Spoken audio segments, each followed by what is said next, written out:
আসসালামু আলাইকুম। দেখো মেলায় এসেছি, এই যে ফারাক্কার মেলা, কতটা জাম লেগে আছে। যে ঘাট আছে, ঘাটে পাস করেছে গাড়ি। এই যে দেখেন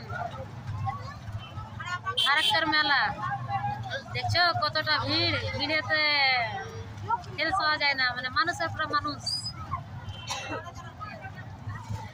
দেখো দেখো কেমন মানুষের উপরে মানুষ চাপাচাপি, এরকম যে চাপাচাপি দেখেন।